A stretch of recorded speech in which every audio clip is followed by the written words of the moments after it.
Olá a todos, bem aqui professor Renan Carrillo, já gravação, uma boa tarde.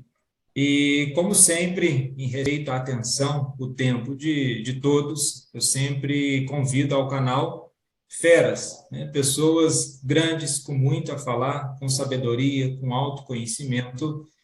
E no dia de hoje, nesse especial de Santo Agostinho, ou Agostinho de Hipona, né, um grande filósofo, que fecha uma série de reflexões. Para quem não acompanhou, durante a semana, eu fiz um breve seriado a respeito de reflexões acerca de Santo Agostinho, e para fechar com chave de ouro, né, uma presença que marca aqui o canal, do Frei Luiz Antônio Pinheiro, né? E quem é o Frei Luiz Antônio Pinheiro? Depois ele vai falar um pouco, né, mais, né, quem ele é, mais uma breve, né, biografia para mostrar para vocês quanto que é especial uma presença, né, de alguém que realmente tem um conhecimento sobre aquilo que está falando, né? Ele tem graduação em filosofia, tem também a graduação em teologia, mestrado em teologia, em ciências patrísticas, ou seja, tem tudo a ver com a relação de Agostinho, é doutorando em teologia.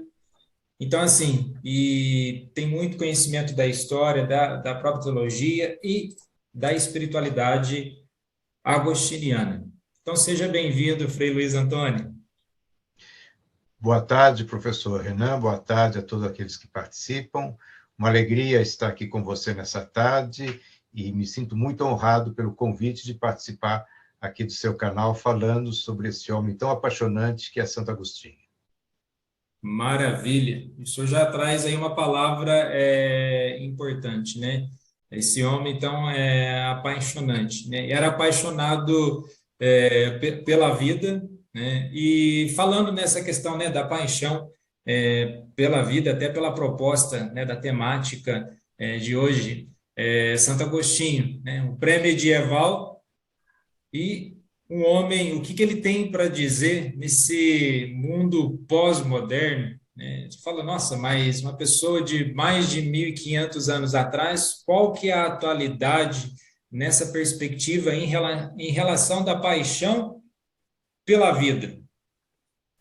Essa sua pergunta é muito interessante, professor Renan, porque, de fato, né, primeiro, Santo Agostinho era alguém apaixonado pela vida, muito intenso, talvez pelo seu caráter de norte-africano, e muito bem informado por ser um cidadão romano, com toda a cultura romana, e ele viveu intensamente, pessoal, pelo seu temperamento, né, muito inquieto, muito buscador, desde menino, jovem, depois como adulto não parou de buscar, e apaixonado pela vida e apaixonante. Ele mesmo, né, nas suas confissões, ele fala que ele sempre se viu cercado de pessoas, de amigos, e não conseguia viver sozinho.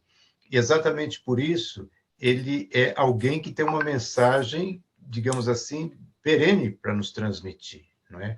Agostinho, precisamente por tratar das grandes questões da vida, é que continua atual. Talvez a gente não consiga ou não possa estar de acordo com todas as respostas que ele deu às grandes questões da vida, mas nós estamos de acordo com as perguntas que ele fez sobre a vida, sobre a existência, sobre a história, sobre o ser humano, sobre as vicissitudes, os problemas de cada época. A época que ele viveu foi muito conturbada também. Eu creio que, nesse sentido, né, ele é um homem pré-medieval, pós-moderno e, eu diria, contemporâneo, né? Porque ele aborda questões do humano coração sempre inquieto. Todos nós temos as nossas inquietudes, né? Então, Agostinho, nesse sentido, continua a ser para nós um companheiro de caminhada e de buscas nesse pleno século XXI que nós estamos vivendo. Perfeito, muito bem colocado, até dessa dimensão, né, quando o senhor coloca dessa questão da formação, e costumo dizer para os meus alunos, né, às vezes pergunto, quem quer fazer psicologia? Então tem que ler Agostinho. Quem quer fazer direito? Tem que ler Agostinho. Fala, mas direito, o que tem a ver? Eu lembro de um dos vídeos que eu vi do senhor, dos vídeos que foram postados, né, pela província, né, da questão que ele era muito de escrever, né, o sentido da palavra. E tendo recebido exatamente essa formação romana, a própria questão do latim, né? Essa questão literata do termo, né? O termo ele não pode ser duas coisas. O termo ele entra na sua exatidão e mediante o mundo em que nós vivemos, onde tem que ser tudo muito visual e o visual pode bagunçar a nossa imagem. Acredito que na cabeça de Agostinho, por ter sofrido ali uma influência, né, de uma tradição neoplatônica, ele procura muito por essas respostas de tão intenso e trazer essa questão do olhar, né, do escutar, que são coisas tão raras nos dias de hoje, não é? Sim, você está falando de coisas interessantes, né? Nós somos uma cultura da visualidade e agora da digitalidade, né? Quer dizer, diz que uma imagem diz tudo ou diz muita coisa e às vezes esconde muitas outras coisas também, né? A cultura de Agostinho era principalmente uma cultura da oralidade, tanto é que ele foi formado em retórica, foi um grande retor, né? Então a arte da palavra era muito importante. Mas para adquirir essa arte da palavra, uma longa formação, essa era uma das formações mais bem apreciadas no Império Romano, né? Os grandes oradores, Cícero, Quintiliano, Santo Agostinho foi formado com todos eles, né? Precisava escutar muito, né? E precisava decorar, e o sentido da palavra decorar é exatamente guardar no coração. Os homens antigos tinham trechos enormes, e às vezes livros inteiros que sabiam de memória, e assim também aconteceu com Agostinho. Mas quando você fala que as palavras têm um sentido preciso, né? Ele lida muito com as palavras, Agostinho é considerado um homem moderno e pós-moderno em muitos aspectos. Você falou aí na psicologia, no direito, tinha um campo enorme que ele dominava, né? Mas ele é considerado o primeiro homem da semiótica. Em que sentido? Ele tem uma obra muito curiosa, que é sobre a doutrina cristã, em que é uma propedêutica para o estudo da Sagrada Escritura. Então, os primeiros livros, ele versa exatamente sobre qual que é o significado das palavras, se elas são artificiais, se elas são criadas pelo ser humano, como é que é a sua pluralidade semântica, né? Vários significados numa mesma palavra, como é que fica isso, e depois, como é que a gente aplica isso na Sagrada Escritura para tentar entendê-la. E é isso que nós poderíamos ver, né? Que depois qualquer obra, a gente vai trabalhar sempre o texto, tem um contexto, tem um pretexto, né, tem um ambiente cultural. Então, Agostinho tratou de todas essas questões, e nesse sentido, né, ele sempre nos abre perspectivas novas para a gente também aprofundar. Interessante. Eu citou dois termos aqui, eu vou anotando, né, para facilitar as perguntas. Né? Você citou perspectiva e inquietude.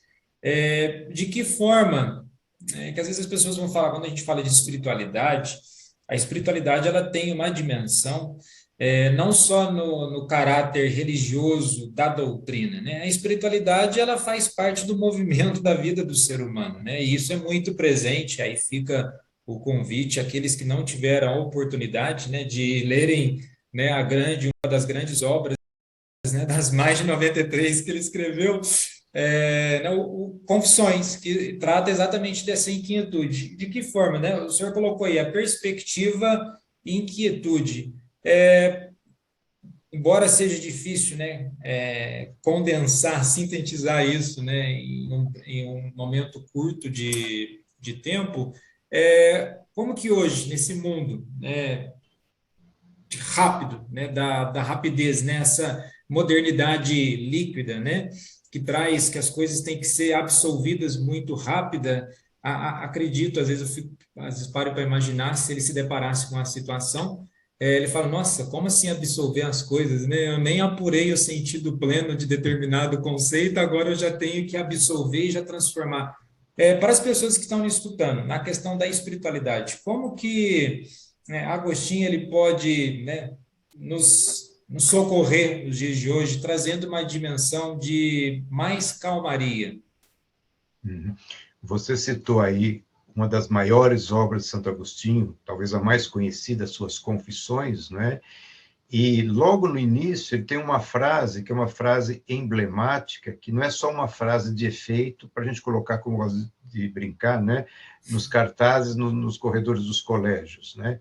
Fizeste-nos para ti, Senhor, inquieto está o nosso coração enquanto não descansar em ti. Quando eu digo que essa frase é uma frase programática, ela, no fundo, é um resumo das grandes questões que o ser humano traz dentro de si. Em todas as culturas, de uma forma ou de outra, essas perguntas serão feitas, né? Quem sou eu? De onde que eu vim? Para onde que eu vou? Qual que é o sentido da vida? Por que que existe sofrimento? Por que que existe o mal? Por que que o ser humano não se contenta com qualquer coisa? Uma das questões filosóficas mais antigas, né, que vinha lá dos pré-socráticos ainda, era a questão do múltiplo e do uno. A realidade, né, ela é fruto apenas de um único princípio, um princípio eterno, atemporal, ou material eterno, ou é uma multiplicidade de coisas que constituem, né, a razão de ser, né, o início de toda a realidade. Bom, então, junto, né, com essa busca do uno e do múltiplo, há também a questão da estabilidade, né, a questão do movimento, a questão da eternidade, a questão do tempo. Então, quando Agostinho fala, nosso coração está inquieto, essa inquietude, ou seja, tem a ver, né, com todo o movimento pulsante da vida. Há algum princípio de estabilidade? Ora, o ser humano se percebe um ser mutante, né? Como dizia a Mercedes Sosa, né? Todo cambia e que Dio cambia não é estranho. Ou seja, tudo muda e que eu também mude não é estranho. Então, Agostinho experimentou muito, né, essa mudança contínua no seu próprio ser. E essas grandes questões, né, depois, quando ele realmente volta para a fé de sua mãe, começa a aprofundar a vida cristã, a inspiração cristã, ele vai professar como fé, mas também como sentido filosófico. Né? Fizestes para ti. Qual que é a origem de tudo que existe? Há um ser que nós chamamos que é Deus.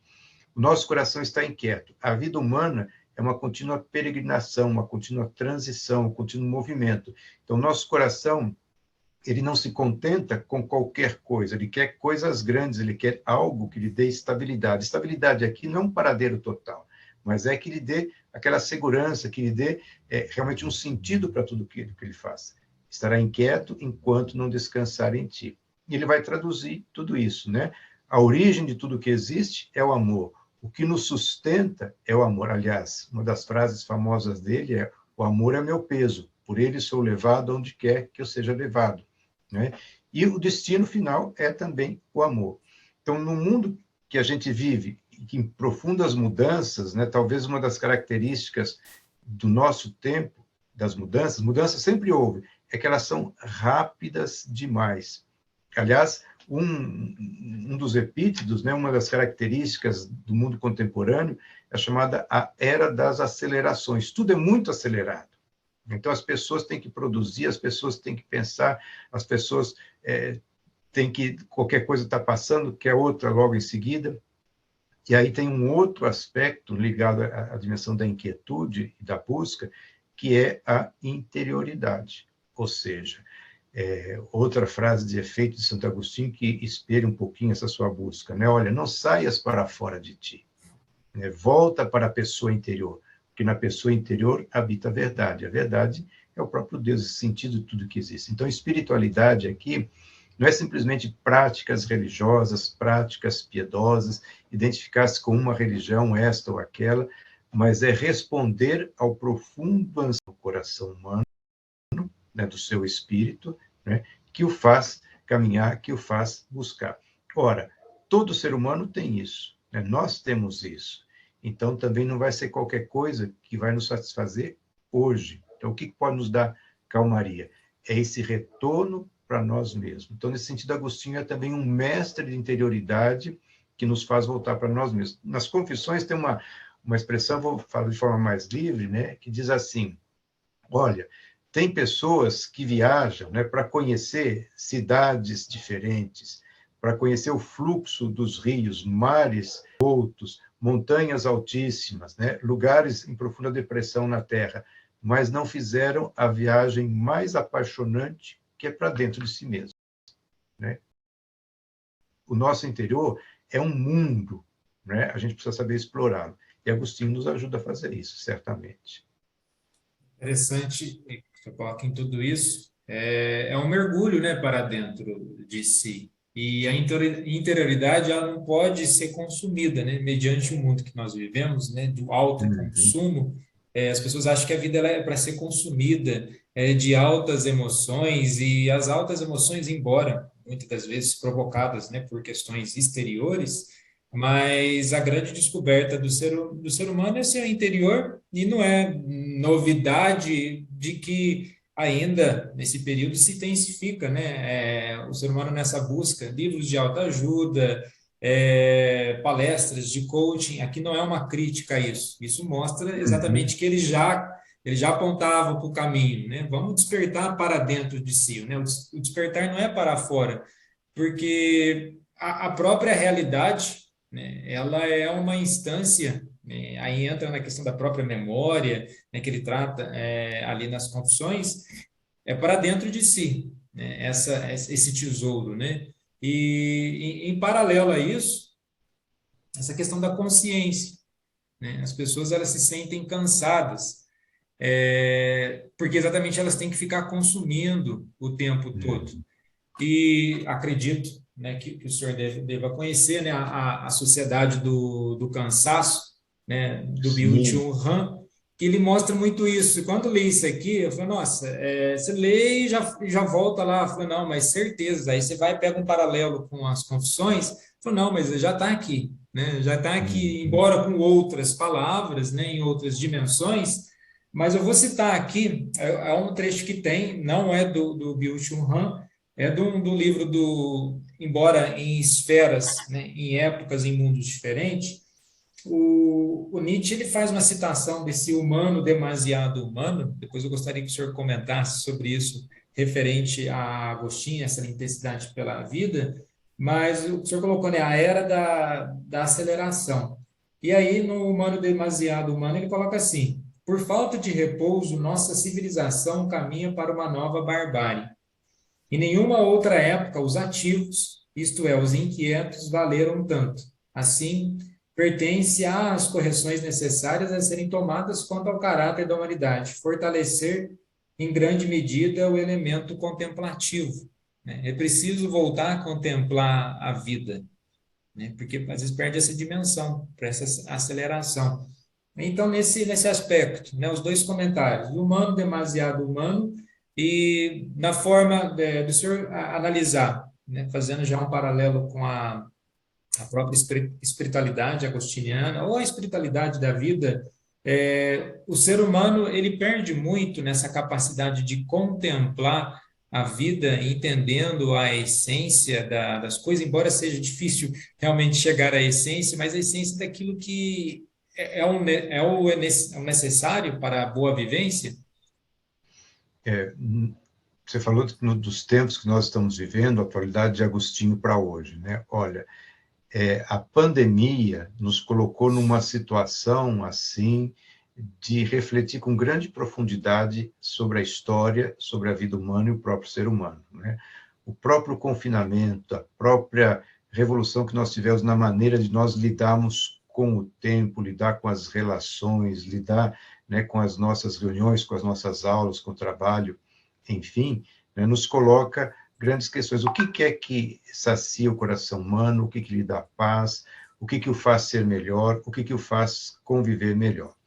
Tem uma frase que Santo Agostinho utiliza, né, que não é dele, mas ele repete muitas vezes, de uma ou de outra maneira, que é uma frase do historiador Terêncio, que diz assim: eu sou um ser humano, vivo entre os seres humanos, e nada do que é humano me é indiferente. Uma outra também, né? Sou um ser humano, um entre tantos. Né? Então, eu acho que essa busca por aquilo que nos caracteriza, né, é muito importante. Olha, nós vivemos uma época em que nós temos recursos tecnológicos, né, impressionantes. Né? Muita coisa que parecia simplesmente ficção científica não é, né? Está virando realidade. E isso daí, né, nos deixa assim assombrados. No entanto, o ser humano traz dentro de si emoções, né, dúvidas, questões daquilo que era o ser humano quando começou a se gestar como humano, como nós conhecemos, de 200 mil anos atrás.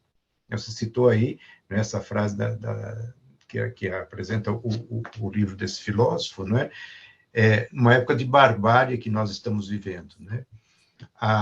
Nós imaginávamos que fôssemos começar, né, o novo milênio, pelo menos a ONU tinha proposto assim, viver a década da paz, né, sem os grandes conflitos e as grandes misérias, as grandes desigualdades. Ora, o que nós estamos assistindo, né, no mundo atual? Vamos pegar só o exemplo do Afeganistão. Nós podemos pegar o exemplo de quanta violência nós temos no Brasil, né? Então, todas essas questões nos fazem perguntar, mas o que significa ser humano? Ser humano evoluiu mesmo, né?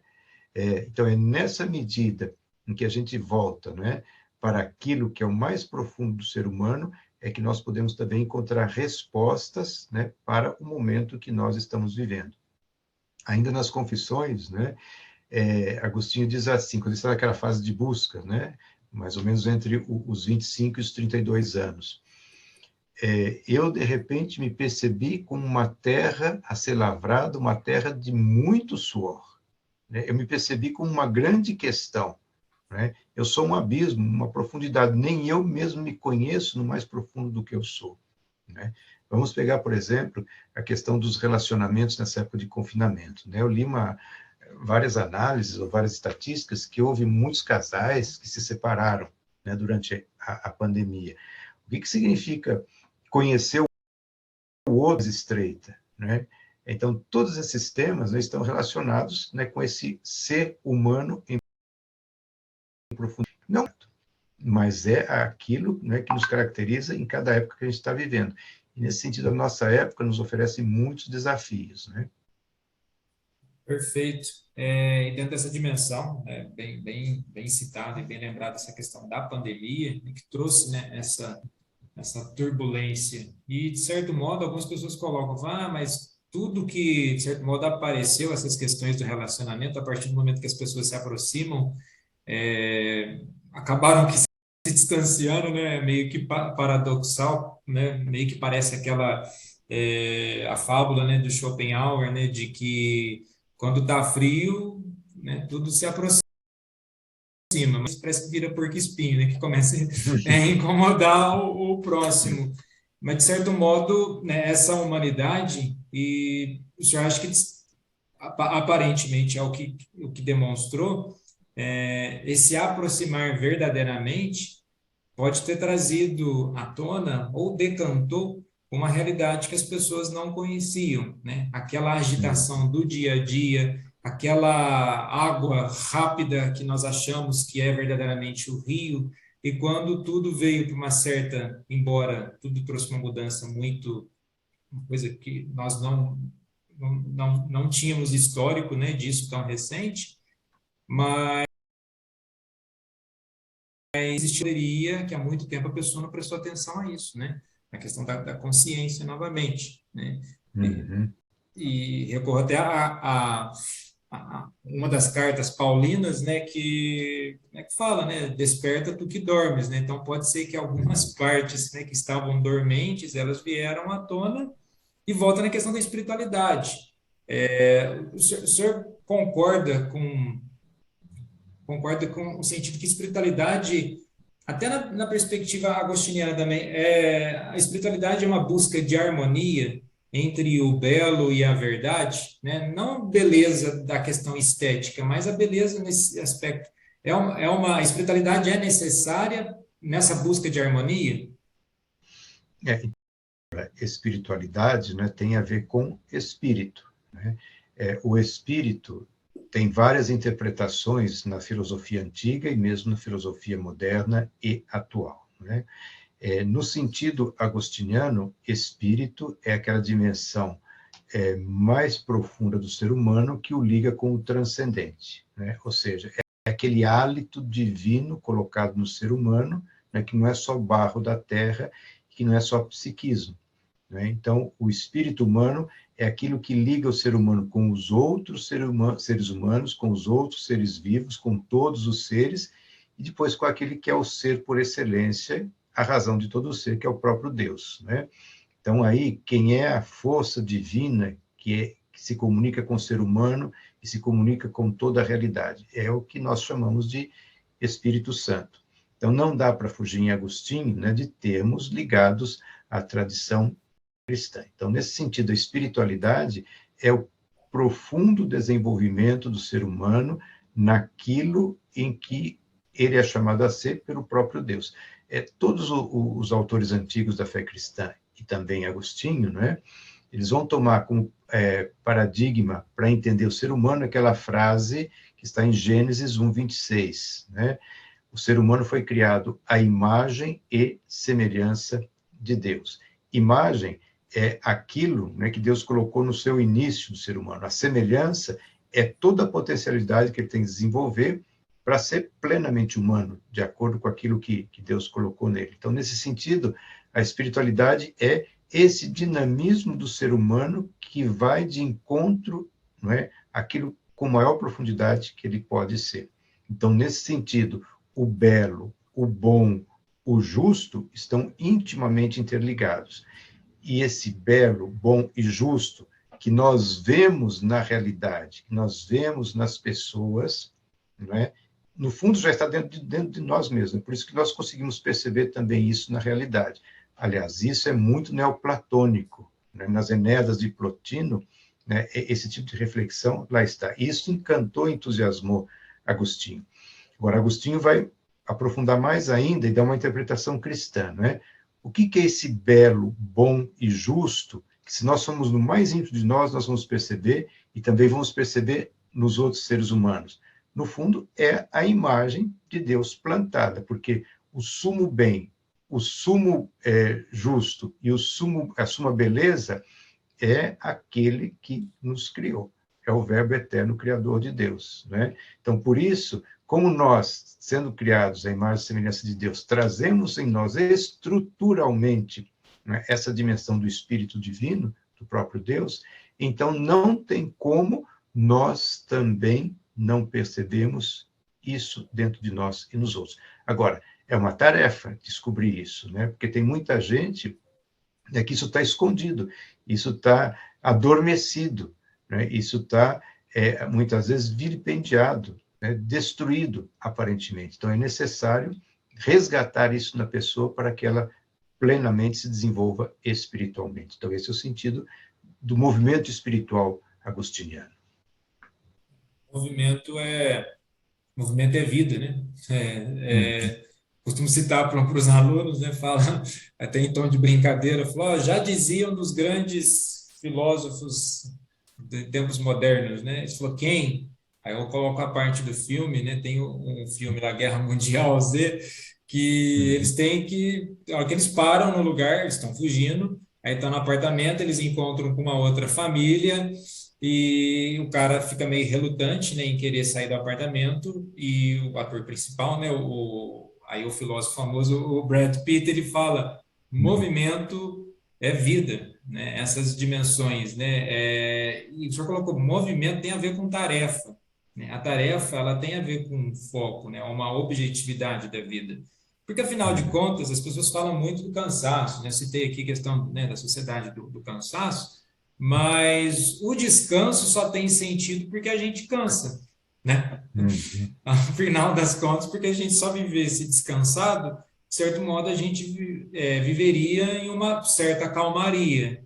E nem sempre a calmaria também, né? A calmaria em excesso, ela pode se tornar aí um vício, né? Então é essa questão da tarefa e é o exercício. Então, da mesma forma que as pessoas, elas estão habituadas, né, a exercitarem o corpo, o externo, que também faz bem, evidentemente, né, para a saúde, que tem a ver com o belo, né, a questão da estética, mas existe uma beleza interior. Pode parecer clichê, mas essa beleza interior, ela não vai ter uma demonstração que as pessoas precisam, né, como o senhor já colocou, dessa época que nós vivemos, né? A visualidade, a digitalidade, ela é internamente, ela vai ser expressa em quais momentos? Né? Aquilo que os gregos, os romanos, de uma maneira um pouco diferente, mas semelhante, a questão da virtude. Né? A virtude, resumindo bem, e acredito que, dando sequência nas próprias confissões, porque a gente for entrar em outras obras, a gente tem que fazer uma outra série, né?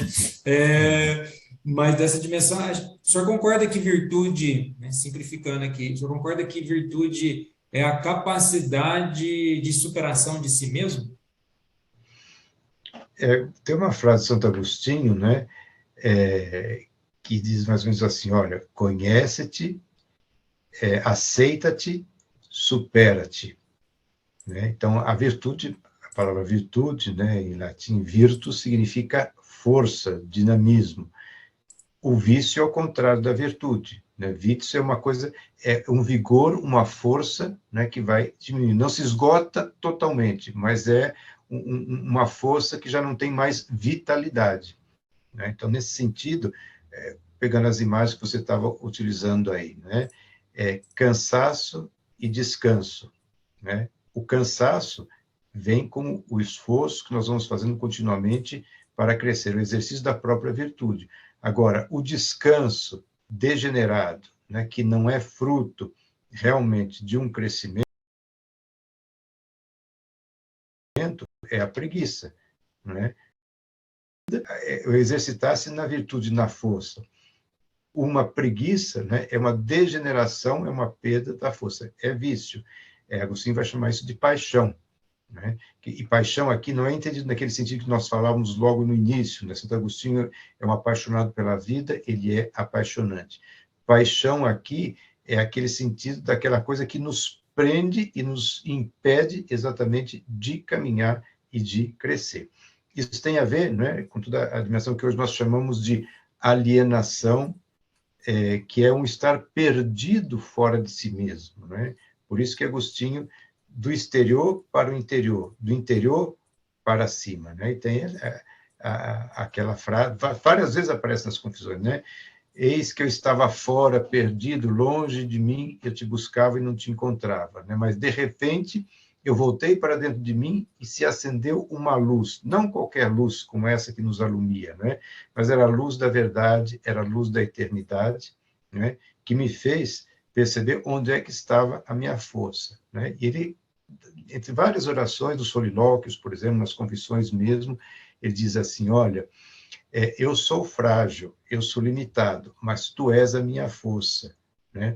Tu és o meu vigor, para que eu possa continuar buscando. Então, nesse sentido, tem plena razão isso que você está dizendo com relação à virtude, né? De Que, fato, aliás, era um dos temas de reflexão, tanto dos filósofos gregos quanto dos filósofos latinos, né? né, essa capacidade, né, e essa capacidade de superação de si mesmo é a cura, né? Nós precisamos de cura diária, né? Diariamente nós precisamos disso. E quando fala cura, o pessoal, nossa, já vem um papo religioso. Mas se nós Uhum. pegarmos religião do aspecto da essência da palavra, né, a terminologia religare, que traz essa dimensão de que é preciso religar alguma coisa, né? E tem a ver com a harmonia, né? Alguma coisa aí não está funcionando bem, né? E o não estar funcionando bem, está tudo bem não estar funcionando bem, porque pelo menos você detectou o que precisa ser melhorado. E é interessante que até no que o senhor colocou das próprias confissões, dessa questão do vício, a virtude, né, ele coloca também, né, a confissão das más ações é o primeiro passo para a prática de boas ações, ou seja, você precisa, para você se tornar forte, é preciso detectar onde que você está fraco. É Uhum. uma, novamente, paradoxal. E a própria construção, né, a elaboração dos conceitos, quando ele traz isso, é interessante, que às vezes quando a gente lê agora, né, mas imagina, né, tentando imaginar a mente da pessoa que escreveu, né, no caso dele, por exemplo, quando ele fala, né, quando ele fala aqui de confessar, né, nós estamos estritamente no ato, é um ato interior de reconhecimento, né, das limitações, não estou entrando no mérito de sacramento, é realmente, né, confessar a si mesmo, né, ver o que você precisa mudar. Aí ele faz uma pergunta em Confissões, né? Como que eu vou confessar uma coisa que o Senhor, né, Deus já sabe o que aconteceu? Uhum.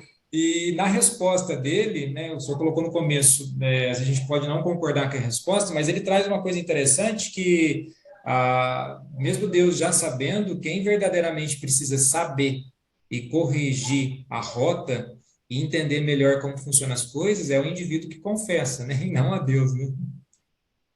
É interessante você falar desse termo do próprio significado das confissões de Santo Agostinho, né, que as pessoas às vezes interpretam, né? Oh, Santo Agostinho vai confessar aqueles pecados, então vai ler para saber quais eram os pecados de Agostinho, né? Ver se encontra alguma coisa assim, muito diferente daquilo que é os pecados de todo ser humano na sua fragilidade, né? Mas aí o termo confessio, em latim, no plural confessiones, né? Você usou uma palavra que é bem traduzida, é um reconhecimento. Então, antes de mais nada, é o reconhecimento, né, das próprias culpas, das próprias faltas, mas não simplesmente naquele sentido de culpabilidade, é o sentido da responsabilidade, ou seja, essas coisas que eu cometi errado, não foi outro que cometeu, fui eu, né? Então, assumir, né, a própria responsabilidade dos próprios atos é muito difícil. Agostinho passou por essa fase, né? Ele não queria fazer isso. Na medida que ele começa a reconhecer isso, né? Quer dizer, Deus já sabe, mas quem precisa saber é a própria pessoa, e ele não sabia, e ele descobriu isso. Aí tem um segundo grau de confissão, né? Que é a confissão da bondade da presença de Deus na vida dele. Depois há um terceiro grau de confissão, que é a confissão chamada do louvor, né? Que é exatamente agradecer por ele ter percebido isso. Tanto é que ele fala, olha, se essas obras, se a minha obra, né, se isso que eu escrevi, servir para ajudar outras pessoas também a reconhecer tudo isso, eu me dou por satisfeito, eu fico feliz, né? Perfeito. Não, muito bem colocado. E essa questão da satisfação, né? A satisfação pela vida, né? Que volta na questão, né, da própria paixão como foco, né, de vida. E caminhando aqui para a nossa reta final de perguntas, né, desse bate-papo, né, altamente, né, já tinha a certeza, agostiniano isso aqui, né, eu já tinha uma certeza na minha memória, mas a presença do Senhor só intensificou essa certeza, né? Na memória já estava, né, algo iluminado e agora confirmou, né, a veracidade por esse encontro. E uma mensagem, né, para as pessoas, além de tudo isso, né, essa riqueza que o Senhor nos trouxe aí, uma mensagem para as pessoas que nesse momento ainda, né, que o Senhor citou uma questão da pandemia, puxando um pouco aqui, novamente para a pandemia, há muita ansiedade para superarmos, né? Algumas pessoas estão falando, é preciso virar a chave, é preciso se virar. Acredito que às vezes a gente conseguisse ilustrar, a gente está subindo o morro, o pessoal está querendo a curva do morro para enxergar o além, mediante, né, as espiritualidades, a caminhada do Senhor, do que o Senhor tem observado, né, que o Senhor tem lido. Qual é uma mensagem para as pessoas que estão assim ansiosas, né? Porque a ansiedade ela não é a causa, ela é a consequência de alguma coisa. Então, o que dizer, mediante até a própria espiritualidade, né, agostiniana, para as pessoas que estão aqui nos acompanhando, né, acompanhando. Nós estamos, de fato, vivendo um momento muito difícil, né, da nossa história, que pode ser também um momento de grande aprendizado e aprendizagem, né? Quer dizer, diz aquela frase, todo mundo vai sair diferente da pandemia. Não sei. Muita gente vai sair diferente, porque aproveitou esse momento para crescer e superar essa ansiedade, né? Muita gente talvez vai continuar do mesmo jeito, né? Houve, na época de Agostinho, um acontecimento assim que mexeu com todo mundo, que foi a invasão de Roma em 410. Boa parte da cidade foi destruída, né? Poucas semanas depois do ocorrido, a notícia já chegou à África do Norte, lá em Hipona, né? E Agostinho começa a refletir sobre isso. Ele fala, olha, notícias terríveis nos chegaram, né, do que aconteceu com Roma. E ele narra, né, as atrocidades que foram feitas. E depois isso deu motivo a ele escrever uma das suas principais obras, que é a Cidade de Deus, né, contra os pagãos.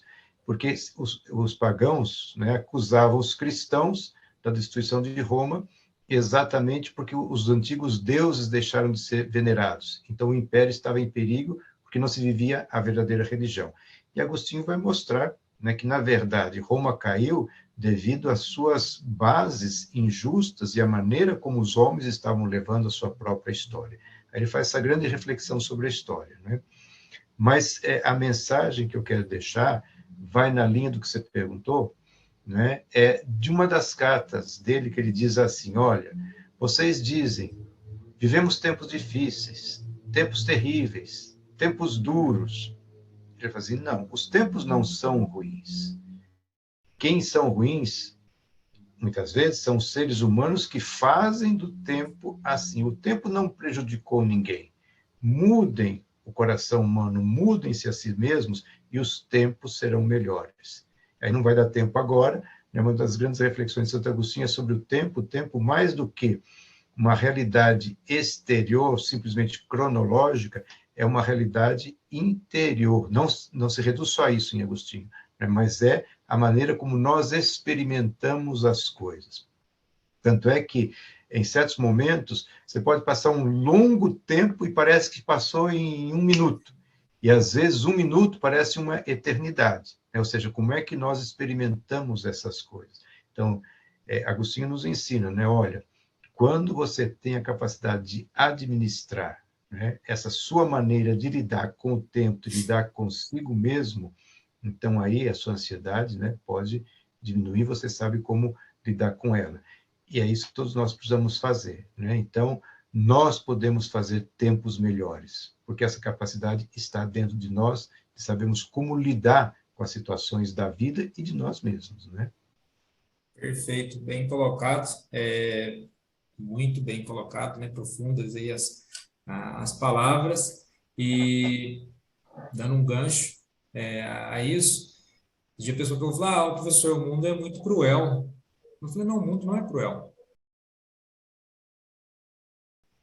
Quando ele deixa, né, exatamente de utilizar bem dessa capacidade dele, né? O mundo está aí.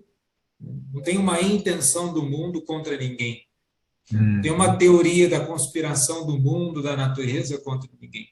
E um dos questionamentos, né, uma das primeiras inquietudes, né, das confissões de Santo Agostinho, exatamente essa, quando ele faz, né, o questionamento do ar, né, és tu, né, ele faz remete ao Anaxímenes, né, a pergunta, e volta, o senhor já tinha colocado, né, a pergunta não está fora, então não está na natureza, no mundo.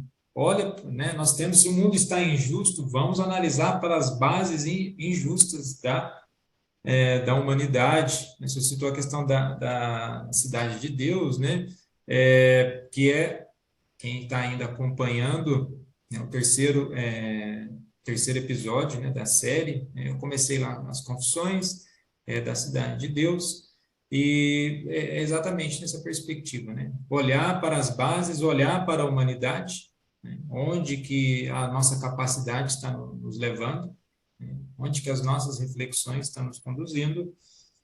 Então, é exatamente bem colocado os tempos, né? Os tempos, eles não são ruins, né? O tempo está aí, né? É questão de aproveitar ou não aproveitar, né? Tudo traz consequência, né?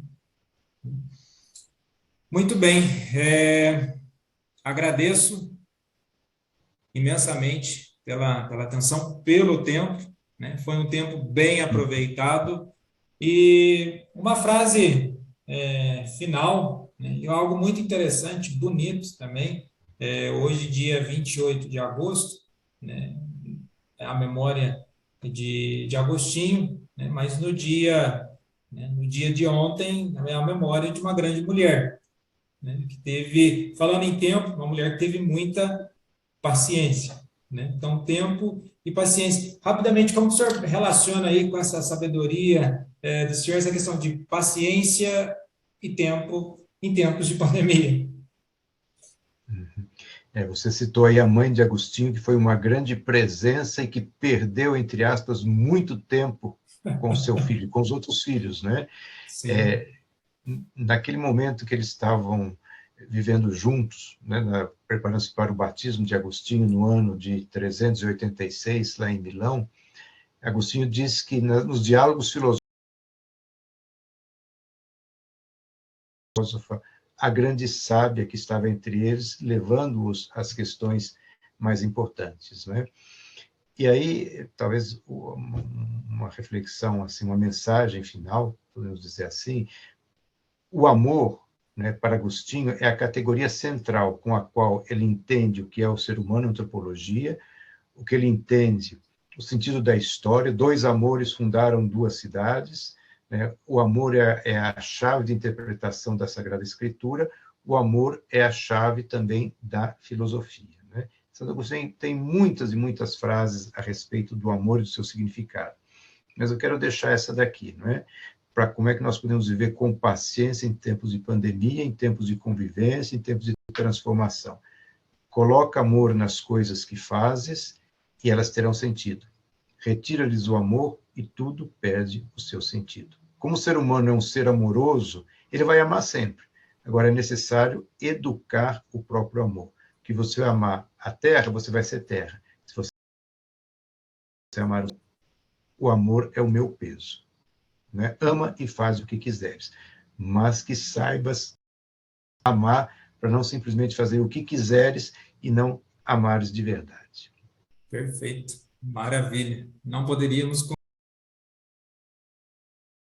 concluir. Novamente, agradeço pela atenção, né, pelo tempo.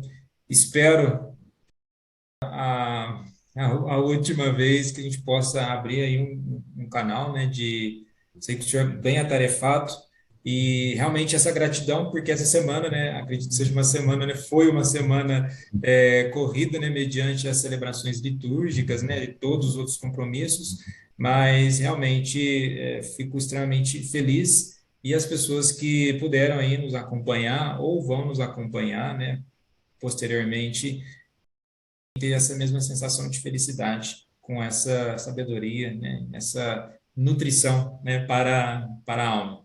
Muito obrigado mesmo.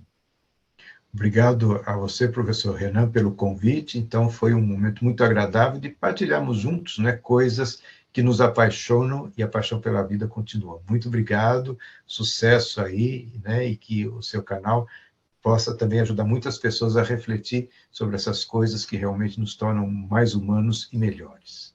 Perfeito. Então, ficamos por aqui. Muito obrigado a todos. Deixem aí os seus comentários de concordância, discordâncias. Deixa aí o joinha. Compartilhem esse vídeo, né? Levem esse vídeo para outras pessoas. E estaremos juntos novamente com outras lives, com outras entrevistas, com outras propostas de reflexão. Graça e paz a todos.